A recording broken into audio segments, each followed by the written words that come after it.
Hello everyone, midnight সানস্ট্রিতে তোমাদের সকলকে স্বাগত। তো তোমাদের ডব্লিউবিটি এর টেস্ট পেপারের হাওড়া ডিস্ট্রিক্ট কোয়েশ্চেনের তোমাদের সেট নাম্বার এটা 2 আছে। তো পেজ নাম্বার 107 থেকে এই সেটটা শুরু হচ্ছে। দেখো অলরেডি আমরা 1 নাম্বার এবং 2 নাম্বারের যে কোয়েশ্চেনগুলো ছিল সেগুলো করে নিয়েছি। আজকে আমরা 3 দাগের প্রশ্নগুলো সলভ করব। এখানে কী দেওয়া আছে, এগুলো সত্য মিথ্যা আছে। তো দেখো প্রথম প্রশ্নে কী আছে, যে a cube is proportional to root over of b হলে বি ইজ প্রপোর্শনাল টু, বলছে এ টু দি পাওয়ার 6। তো এটা সত্য নাকি মিথ্যা প্রমাণ করতে হবে। তাহলে এ কিউব প্রপোর্শনাল বলছে রুট বি। এখন আমরা যদি এই যে রুটটাকে তুলে প্রপোর্শনালটাকে তুলে দিই, তাহলে সমান দিয়ে আমরা একটা ধ্রুবক নিয়ে আসবো। ঠিক আছে, তাহলে k into root over of b হয়ে গেল। এবার দেখো যদি আমরা বোথ সাইড স্কোয়ার করে দিই তাহলে কি হবে, বোথ সাইড যদি স্কোয়ার করে দিই তাহলে এ টু দি পাওয়ার এখানে 6 হলো সমান হচ্ছে কে স্কোয়ার ইন্টু বি, কে স্কোয়ার ইন্টু বি। বা এটাকে যদি আমরা ঘুরিয়ে লিখি যে বি কে স্কোয়ার সমান এ টু দি পাওয়ার 6, বা বি সমান হয়ে যাচ্ছে 1/কে square into a to the power 6। তাহলে দেখো এখানে আমরা বলতে পারি যে b is proportional to a to the power 6। ঠিক আছে, যেহেতু এখানে 1/কে স্কোয়ার এটা একটা ধ্রুবক রাশি, তাহলে আমরা কিন্তু এটা বলতেই পারি যে b is proportional to a to the power 6। তাহলে আমাদের এটা সত্য প্রমাণিত হলো। তাহলে ফার্স্ট এটা কী হবে, সত্য হয়ে যাবে। আশা করি বোঝাতে পারলাম। পরের প্রশ্নে চলে যাচ্ছি, কোয়েশ্চেন নাম্বার 2। কী বলছে দেখো, বলা হচ্ছে যে বার্ষিক একই হার সুদে একই সময়ে এবং একই আসলের চক্রবৃদ্ধি সুদ সর্বদা সরল সুদ অপেক্ষা বেশি হবে। তো এই বিবৃতিটা কি সত্য নাকি মিথ্যা? মনে রাখবে তোমরা, যদি সরল সুদ আর হলো চক্রবৃদ্ধি সুদের ক্ষেত্রে প্রথম বছরের ক্ষেত্রে, ঠিক আছে, প্রথম যে বছরটা হয় প্রথম বছরে কিন্তু সরল সুদ এবং চক্রবৃদ্ধি সুদ সমান সমান হয়ে যায়। প্রথম বছরে সবসময় মনে রাখবে সরল সুদ যা হয় চক্রবৃদ্ধি সুদ তাই হয়। কিন্তু তার পরের বছর থেকে এই যে সরল সুদ থেকে কিন্তু চক্রবৃদ্ধি সুদ সবসময় বেশি হয়। ঠিক আছে, চক্রবৃদ্ধি সুদটা সবসময় সরল সুদ থেকে পরের বছর থেকে বেশি হয়। কিন্তু কোশ্চেন হিসেবে আমাদের বলছে যে কি বলছে, একই সময়ে একই আসলের চক্রবৃদ্ধি সুদ সর্বদা বলেছে, সর্বদা সরল সুদ অপেক্ষা বেশি হবে। দেখো সর্বদা তো হবে না, প্রথম বছরে হবে না, বিশেষ করে প্রথম বছরে হবে না, কিন্তু পরের বছর থেকে শুরু হয়ে যাবে। তাহলে অ্যান্সার কিন্তু এখানে আমরা সেই হিসেবে মিথ্যা নেব। তাহলে প্রথম বছরে কি হয়, সবসময় সরল সুদ এবং চক্রবৃদ্ধি সুদ সমান হয়ে যায়, আর পরের বছরগুলোতে কিন্তু চক্রবৃদ্ধি সুদটা কিন্তু সরল সুদ থেকে বেশি হয়ে যাবে। পরের প্রশ্ন দেখো, কোয়েশ্চেন নাম্বার 3।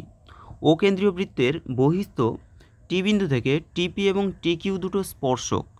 ওকে, আমরা এখানে একটা বৃত্ত আঁকলাম। ধরো এটা হচ্ছে ও কেন্দ্রীয় একটা বৃত্ত। সেই ও কেন্দ্রীয় বৃত্তের বহিস্থ কোনো বিন্দু টি থেকে, এখানে ধরো বহিস্থ বিন্দু আমরা টি আঁকলাম। তো টি থেকে টিপি এবং টি কিউ দুটো স্পর্শক আঁকতে বলছে। তাহলে একটা হলো টিপি, আরেকটা কি টি কিউ। ঠিক আছে, টি কিউ দুটো স্পর্শক আমরা ড্র করে দিলাম। এবার কি বলছে, তবে অ্যাঙ্গেল পি টি কিউ, তাহলে এটা হলো পি, ধরো এটা হচ্ছে আমাদের স্পর্শক কিউ, তাই তো, পি টি আর পি কিউ দুটো স্পর্শক। অ্যাঙ্গেল পি টি কিউ, তাহলে পি টি কিউ তার মানে এই যে অ্যাঙ্গেলটা দেখছো, এই অ্যাঙ্গেলটা সমান বলা হচ্ছে যে angle O P Q, O P Q, এই অ্যাঙ্গেলটা। দেখো এই দুটো অ্যাঙ্গেল কখনোই সমান হবে না। এখানে মনে রাখবে, যদি কোনো বহিস্থ কোনো বিন্দু থেকে স্পর্শক আঁকা হয়, তাহলে এই যে আমরা যদি ওটি, ঠিক আছে, অর্থাৎ বৃত্তের কেন্দ্র থেকে এই বহিস্থ বিন্দু পর্যন্ত একটা সরলরেখা ড্র করি, তাহলে তার যে বিপরীত পাশে এখানে যে দুটো কোণ উৎপন্ন হচ্ছে, এই দুটো কোণ সমান হবে।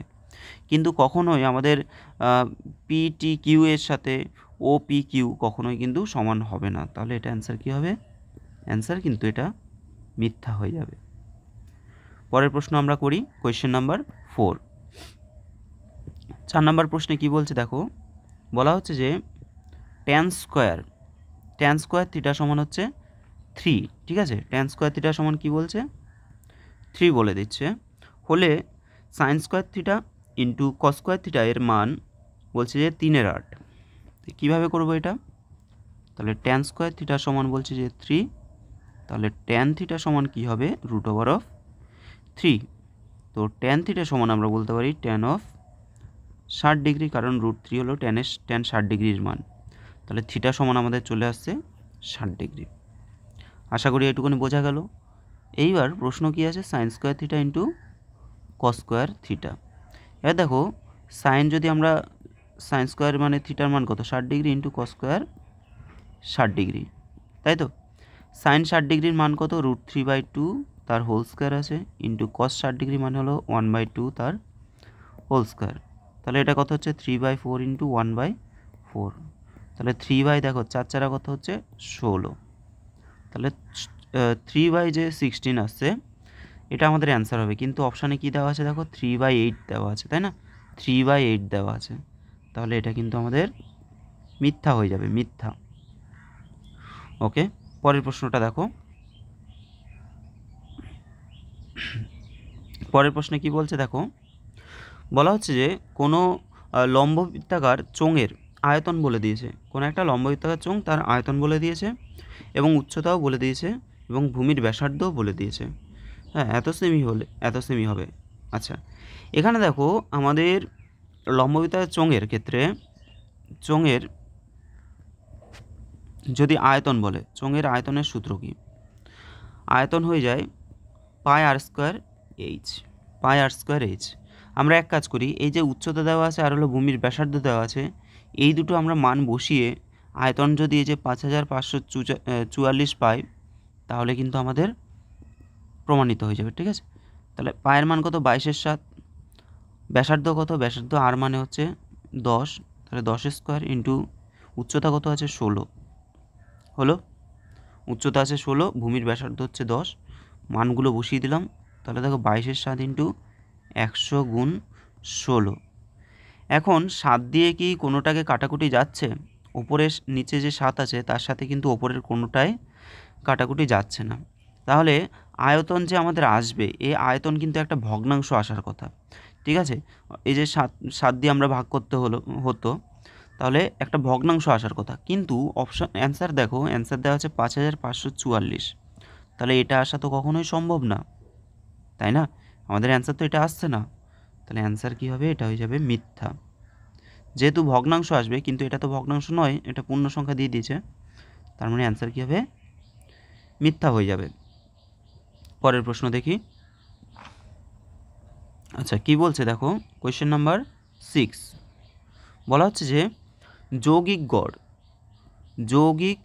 গড় কোনো লেখচিত্র দ্বারা নির্ণয় করা যায় না।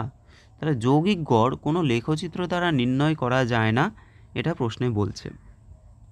আচ্ছা, আমার প্রশ্ন হলো যৌগিক গড় কি লেখচিত্র দ্বারা নির্ণয় করা যায়? যৌগিক গড় কিন্তু আমরা কখনোই লেখচিত্র দ্বারা নির্ণয় করি না, তাহলে এটা কিন্তু সত্য হবে, ঠিক আছে। কারণ কি সত্য, যৌগিক গড়কে কিন্তু লেখচিত্র দ্বারা নির্ণয় করা হয় না। ওকে, তো তোমাদের আমি সত্য মিথ্যার কোয়েশ্চেনগুলো সলভ করিয়ে দিলাম। তোমাদের ভিডিওটা কেমন লাগলো অবশ্যই তোমরা কমেন্ট বক্সে কমেন্ট করবে, আর যদি ভিডিও ভালো লাগে অবশ্যই একটা লাইক করে দিও। আর নেক্সট ভিডিওগুলো পাওয়ার জন্য তোমরা অবশ্যই যারা চ্যানেলটা সাবস্ক্রাইব করোনি, চ্যানেলটাকে সাবস্ক্রাইব করে নাও। তো তোমাদের আমি অনেক প্রশ্ন সলভ করিয়ে দেবো, ঠিক আছে। পরপর টেস্ট পেপারের WBTA যে টেস্ট পেপারটা আছে, সেই টেস্ট পেপারের প্রশ্নগুলো পরপর সলভ করাবো। আর তোমাদের 2 নম্বরের যেগুলো, অর্থাৎ যেগুলোতে 2 মার্কস করে থাকে আর কি, 2 মার্কস করে থাকে, অর্থাৎ 4 দাগের যে প্রশ্নগুলো, সেই প্রশ্নগুলো কিন্তু তোমরা সলিউশন পেয়ে যাবে। আচ্ছা, আর তোমাদের স্পেশাল একটা ক্লাস করাবো, যেখানে প্রশ্নবিচিত্রাতে যত হাইট অ্যান্ড ডিস্টেন্সের অঙ্কগুলো আছে সেইগুলোকে আমি 1 by 1 করে দেবো। ওকে, চলো।